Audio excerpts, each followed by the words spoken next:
In this podcast episode, Mike Baker discusses the recent assassination attempt on former President Donald Trump at a campaign rally. He characterizes it as more of a logistical failure than an intelligence failure, pointing to breakdowns in standard security protocols. Baker emphasizes the importance of waiting for a full investigation before drawing conclusions, but notes that even to the untrained eye, there were clear security lapses, such as not having personnel on rooftops with line of sight to the stage. Baker explains that in such incidents, it's rarely one single mistake, but rather a series of missteps that compound.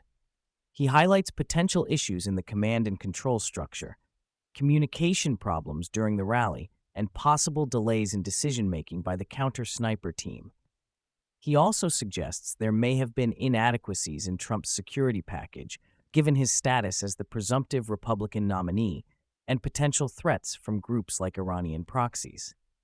The conversation touches on the broader issue of political discourse and its potential consequences. Baker notes the danger of demonizing political opponents, referencing how some media outlets have portrayed Trump as Hitler-like. He argues that while rational people might view such comparisons as hyperbole, others may take them literally, potentially inciting violence. Baker acknowledges that inflammatory rhetoric exists on both sides of the political spectrum, but emphasizes the need for more measured discourse. He expresses hope that this incident might lead to a dialing down of rhetoric, at least temporarily, though he remains skeptical about long-term changes in political communication. Discussing who bears ultimate responsibility for the security breach, Baker points to the Secret Service as having primacy on the ground. He explains that while local law enforcement may have been designated to control areas outside the immediate security zone, it's still the Secret Service's responsibility to ensure comprehensive security measures are in place. He highlights potential procedural problems, command and control issues, and communication breakdowns between the Secret Service and local authorities. He also notes that there may have been management-level decisions about the allocation of resources for Trump's security detail that contributed to the incident. Baker discusses how this incident might affect Trump's image and the upcoming election. He suggests that Trump's response to the shooting, standing up and facing the crowd immediately after, demonstrated instincts that can't be taught and may resonate with voters. He notes the stark contrast between this image of Trump and recent portrayals of President Biden as frail or confused.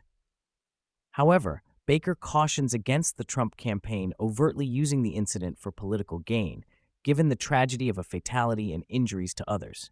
He advises that the campaign should let the imagery speak for itself and focus on policy issues moving forward. The conversation explores potential changes to security measures in the wake of this incident.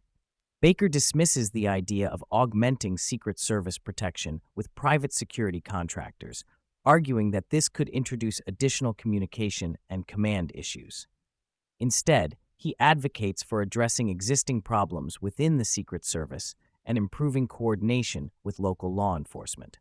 He also touches on the controversy surrounding diversity initiatives in security roles, emphasizing that qualifications and capabilities should be the primary considerations in such critical positions. He notes the challenges of maintaining a pool of highly qualified personnel while also meeting diversity goals. Regarding international reactions, Baker notes that most world leaders offered standard condemnations of political violence. He suggests that groups like jihadists might view the incident as revealing vulnerabilities in U.S. security measures. He also discusses how the incident, coupled with concerns about President Biden's capabilities, might be perceived by rival nations as signs of American weakness or internal strife. The podcast touches on the role of media in shaping public perception of political events. Baker discusses the concept of common knowledge, the idea that it's not enough for individuals to know something, but they need to know that others know it too.